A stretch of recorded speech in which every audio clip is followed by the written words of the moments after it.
Assalamualaikum warahmatullahi wabarakatuh. Perkenalkan, nama saya Adilia Akbar Effendi dari kelas TK 1A.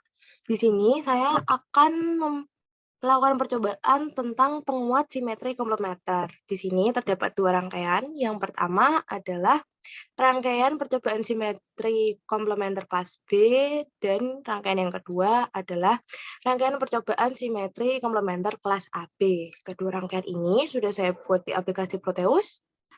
Berikut adalah rangkaiannya, ini adalah rangkaian kelas B, dan ini adalah rangkaian kelas AB.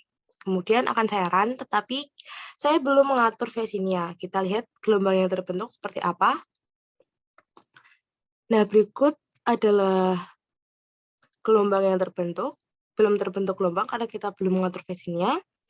Ini adalah gelombang yang dihasilkan oleh rangkaian kelas B, dan ini adalah yang kelas AB. Kemudian saya akan mengatur amplitudonya menjadi 5 volt, kemudian frekuensinya menjadi 1000 Hz. Rangkaian yang satunya juga sama, kita atur amplitude dan frekuensinya.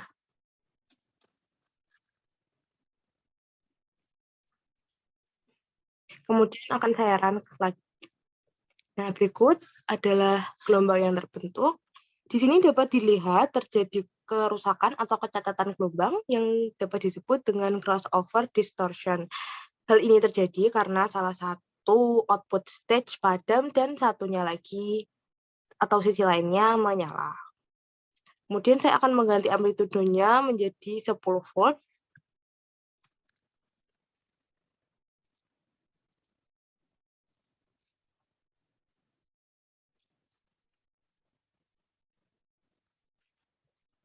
Akan saya run. Nah, berikut adalah gelombang yang terbentuk. Di sini terjadi perubahan, sedikit perubahan bentuk ya, dapat dilihat. Nah, kemudian kita akan kembali ke PowerPoint. Yang pertama, pindahkan satu daya ke posisi on, dan dengan menggunakan ampermeter yang terdapat pada multimeter, ukurlah arus yang mengalir ke rangkaian. Di sini saya mendapatkan data, yaitu arus 1 senilai 0,23 mikroampere, kemudian arus 2 senilai 0,81 mikroampere. Kemudian, ukurlah juga tegangan VC dari masing-masing transistor, kemudian ukur pula VCE-nya. Di sini saya mendapatkan data, yaitu VCE1 sebesar 12 volt, VC2 senilai 0 volt, kemudian VCE senilai 11,6 volt, kemudian VCE2 senilai 0,44 volt. Langkah yang ketiga, pasang sinyal generator dengan masukkan gelombang sinus dengan frekuensi 1000 Hz, amplitudenya 5 volt. Ukurlah tegangan masukan VI dan keluaran VO. Gambarlah gelombang masukan dan keluaran dengan bentuknya, apakah terjadi cacat, apa jenis cacatnya, mengapa demikian. Di sini saya mendapatkan data Vout sebesar 4,06 volt, kemudian VI-nya sebesar 4,88 volt. Berikut adalah gelombang yang terbentuk, sama dengan yang kita lihat pada aplikasi Proteus. Sebenarnya di sini VO dan VI-nya itu berubah-ubah, tapi saya mengambil data seperti ini. Kemudian naikkan amplitudenya sehingga mencapai 10 volt. Apakah tetap terjadi cacat? Apakah terjadi perubahan bentuk cacatnya? Mengapa? Nah, di sini sudah saya tuliskan VO dan VIN-nya senilai 5,88 volt dan 4,77 volt. Di sini gelombangnya masih sama dengan aplikasi Proteus, seperti yang tadi kita run. Nah, kemudian kita ke rangkaian yang kedua. Langkah-langkahnya sama, pindahkan satu daya ke posisi on, dan dengan menggunakan ampermeter yang terdapat pada multimeter, ukurlah arus yang mengalir pada rangkaian. Di sini I1-nya sebesar 0,54 mA, kemudian arus 2-nya senilai 0,12 mA. Kemudian ukurlah juga tegangan VC dari masing-masing transistor. Kemudian ukur pula VCE-nya. Di sini saya mendapatkan data senilai VC1 senilai 12 volt, VC2 senilai 0 volt, VCE1 senilai 5,99 volt, kemudian VCE2 senilai 6,30 volt. Pasang sinyal generator dengan masukkan gelombang sinus frekuensi 1 kHz dan amplitudenya 5 volt. Di sini VO-nya senilai 4,01 volt, kemudian VI-nya senilai 4,88 volt. Berikut gelombangnya. Kemudian naikkan amplitude masukan sehingga mencapai 10 volt. Nah, di sini VO-nya saya mendapat 4,77 volt, kemudian VI-nya senilai 8,47 volt. Nah, gelombangnya seperti ini, masih sama seperti yang ada di aplikasi Proteus.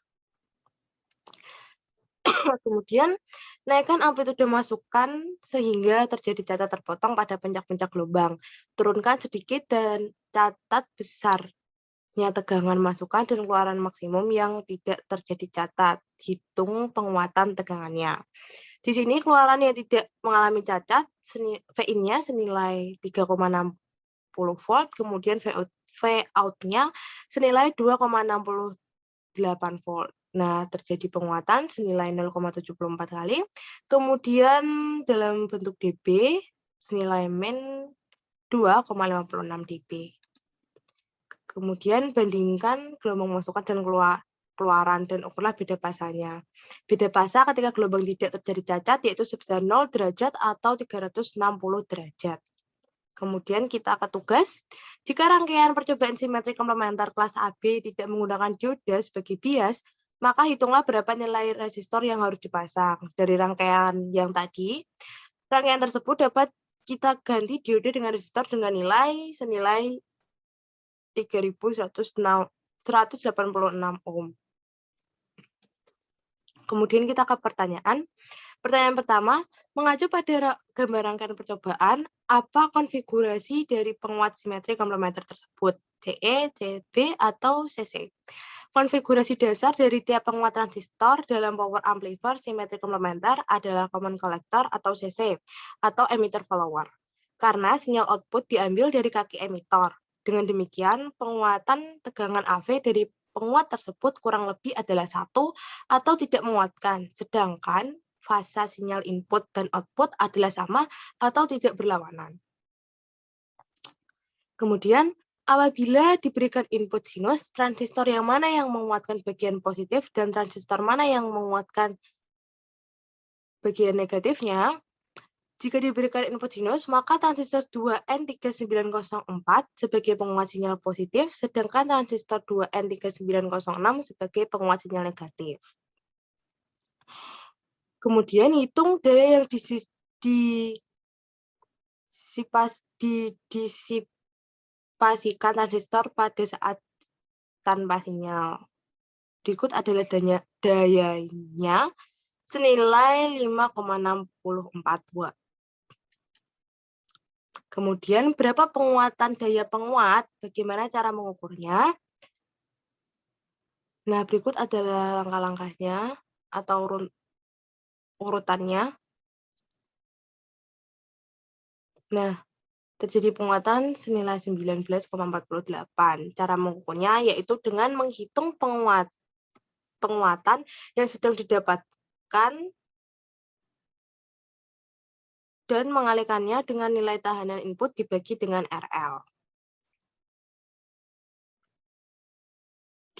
Maksud saya cara mengukurnya yaitu dengan menghitung penguatan yang sedang dipangkatkan 2 dan mengembalikannya dengan nilai tahanan input dibagi dengan RL. Kemudian kesimpulan. Yang pertama, pada rangkaian kelas B terjadi kerusakan gelombang yang disebabkan tegangan basis pada kedua transistor sama dengan 0 dan tegangan sinyal input harus lebih besar daripada VBE. Yang mana hal tersebut menyebabkan interval waktu antara gelombang positif dan negatifnya yang disebut crossover distortion atau cacat gelombang. Yang kedua, pada percobaan tersebut transistor 2N3904 berfungsi sebagai penguat gelombang positif, sedangkan transistor 2N3906 sebagai penguat gelombang negatif. Pada rangkaian penguat kelas AB tersebut digunakan untuk mengatasi terjadinya distorsi dengan ditambahkannya pembagi tegangan dan dioda. Yang terakhir, kesimpulannya adalah pada rangkaian penguat AB tersebut, gelombang yang dihasilkan terpotong yang disebabkan karena arus saturasi yang memotong puncak positif gelombang, yang mana pada beda fasa antara sinyal input dan outputnya yaitu 0 derajat. Sekian penjelasan dari saya, kurang lebihnya mohon maaf. Wassalamualaikum warahmatullahi wabarakatuh.